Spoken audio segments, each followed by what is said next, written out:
Welcome to Big Red Leads. I'm Big Red, getting you and your business back to the black.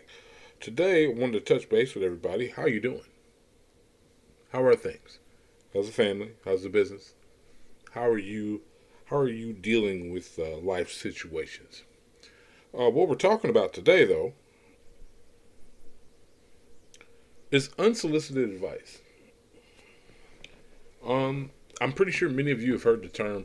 You have to put skin in the game. Like you actually have to pay to play. Like you have to be in the game. Like we've touched on this before, but we're going to go a little bit further and see where society has led us to this point where everyone seems to be an expert. Now, I'm not here to tell you that I'm an expert, but I'm excellent when it comes to knowing people and understanding people and where they're coming from and working with the traumas that have plagued them and kept them from reaching their own goals. I'm pretty good at that. Pretty good. I'm not an expert by any means. However, my own personal experiences have led me in directions that have been able to put people in positions to help themselves. So a lot of times as we're coming up, I want you to think about your own life, your own existence, whether it be grandparents, aunts, uncles, just older adults, um, in the neighborhoods and in the cities and towns that you grew up in, who you knew from the community, whether it be through relatives or friends of friends or friends of relatives. How many times as an adult given you advice that you didn't bring it up, you weren't talking about it with your friends, and this adult just so happened to be there, and they just gave you some unsolicited advice. Understand what unsolicited advice is.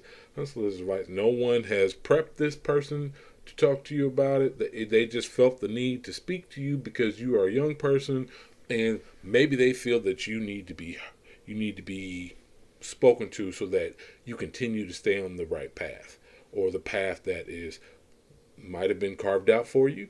Maybe the path that you are creating for yourself. Maybe going in the direction that could be leading towards some things that could end up being having very, very negative outcomes. Whatever it is, did you take it? Did you take it? Because understand, there are people who will listen to their elders with real respect and reverence and take it in and then take action towards whatever it is that was spoken upon. What happens to us as we become adults? Or better yet, as you're getting older and just maturing and you're going through your adolescence, how many of those adults did you just like brush off, almost not necessarily in a disrespectful manner, but just like it's in one ear and out the other. Like what you said doesn't matter and it doesn't apply to me. Like I'm a teenager and I know everything. All teenagers go through a phase like that. Let's just start there. If you got children, you know this. At some point, even the most respectful kid goes through a phase like that. They feel that they have enough wisdom, they have knowledge at their fingertips. If they want to research something, they can use Bing or Google or whatever other search engine is out there, and they can find out more about a subject than what they believe that you know as the adult. That's just teenagers. That's most of them. They reach a certain age, a certain level of maturity, even though they're not that mature. Because I look at a 25-year-old, me being in my 40s, I still look at them as kids. Yes, they might be adults physically, but I still look at them as very young people who are trying to find their way. Now, do I go out of my way to just give advice on subjects? No. But I do find myself giving advice to older adults who make claims about things that they claim that they want to do because the people who know me, quote unquote, in the communities that I've lived in, will come up to me and speak to me about an idea. a business idea, maybe some sales techniques or something that is needed, that they believe that they need in the space when I didn't, they don't, when somebody wants advice, when they really want advice, they could care less about what you're dealing with at that time. They see you, they're going to speak to you. They're going to ask the questions that were simply unwarranted. It's okay.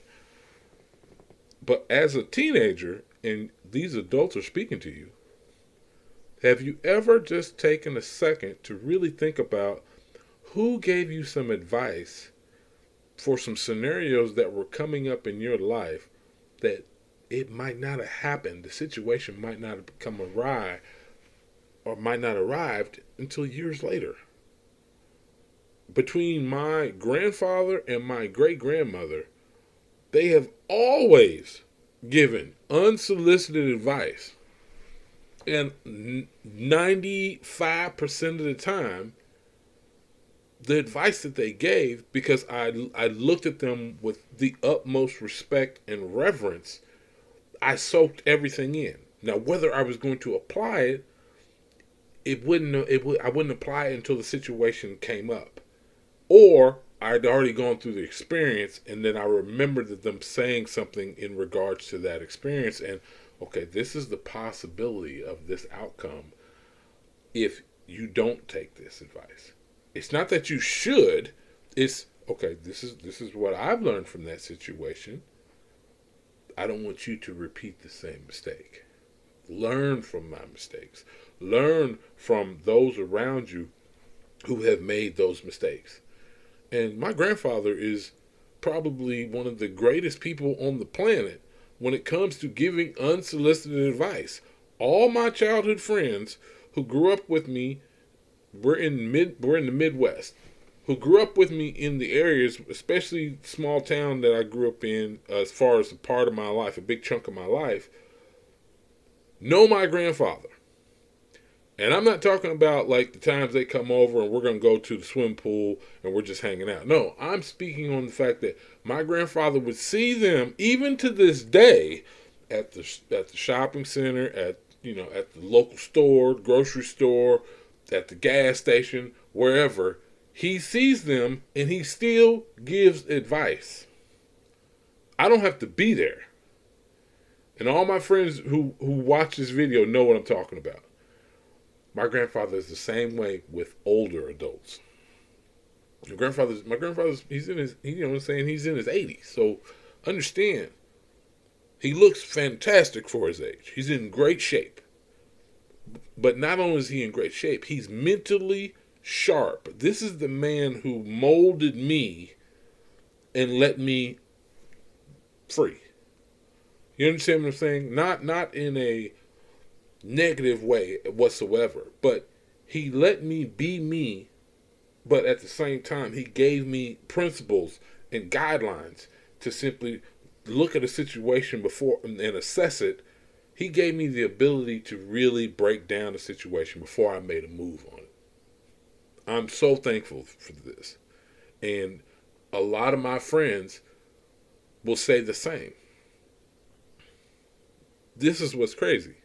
There are people who are in their 50s and 60s that my grandfather still does this for. He is the master of giving unsolicited advice. Now, whether or not you take it, that's totally up to you. But understand, he's not attached to it.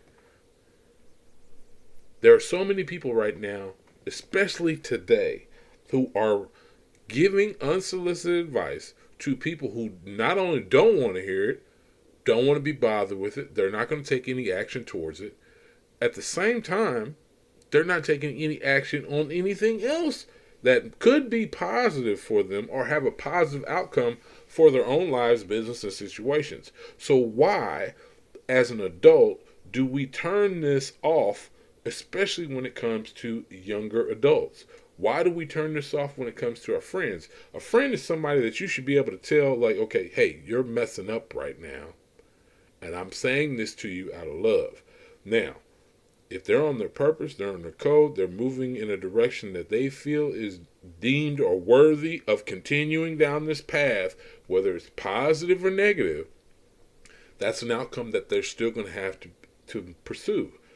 The problem is most people all they want to be is right. I just want to be right. And I'm so thankful that I had a man in my life who was constantly willing to put himself out there. At the same time, he's not trying to be right. He's basically giving common knowledge or common concepts and ideas and putting it in front of a person, presenting it to them, and he walks away. He walks away. What you do with it at that point is up to you. So the next time you're just in a group or you're at your job and you're on a break and people are talking about situations and things that they want to accomplish, I want you to think about that time when an adult gave you advice when you were a teenager and you didn't take it. What was the outcome of the situation? How did that work out? And here's the thing. They presented options to you on how to resolve the problem and you didn't take it. And looking back on it, had you taken such advice, were they trying to be right? Or were they an advocate for you and not a critic? Because today, what I hear from a lot of young people, and I mean a lot of young people, here's the kicker. They are more quick to call you a hater because you're actually providing a thought that should stimulate more thought into stepping into an obstacle or some adversity that's in your life. The beauty of this is you don't have to be attached to it. You just give it, they take it, they use it, they take action, great. If they don't, they sit on it. Whatever the outcome is for them, that's up to them. As long as they're continuing to learn from the situation, understand, it's better to just speak up and help somebody in that space than simply trying to be right. Trying to, fluff up your own ego, if you will. Blow that up. So I want you to really think about that the next time somebody says something to you who might be a little older, who could be younger. Maybe they know about something. Maybe they have some information that you don't. Because all it is information. Maybe it's something that you didn't realize. Maybe something has changed in this model of this camera that you're using and you're a photographer. Maybe they got new lenses. Whatever it is for you in that situation, in that scenario. So next time someone's speaking to you, I want you to really think about it. Why would they go out of their way to say this to you? And not with the negative connotation, oh, they don't know nothing. Or they ain't got no money. Or, because here's the thing. Today, in today's society, we have to see that they have the results that they talk about. Most really good teachers, not say most, haven't mastered the skills that they claim, that they teach. How many teachers do you know that are, let's say, that teach whatever? Are they really great at it? Or is it something that it's a pattern way of learning? They remember it, and then they just repeat it. Or they regurgitate the information. Or have they actually been in the stadium or the arena and had to fight it out with themselves and overcome their negative way of thinking, change their way of thinking, and take action and then applied it. And then when they see you coming along, they just simply give you the advice. So, that's all I really got for today, my friends. I want you to really think about those people who've given you unsolicited advice. Was it their ego that needed to be stroked? Or were they truly there caring about you and wanting you to be better than them? Love you all, my friends. Have a great day. This is Big Red with Big Red Leads. Peace.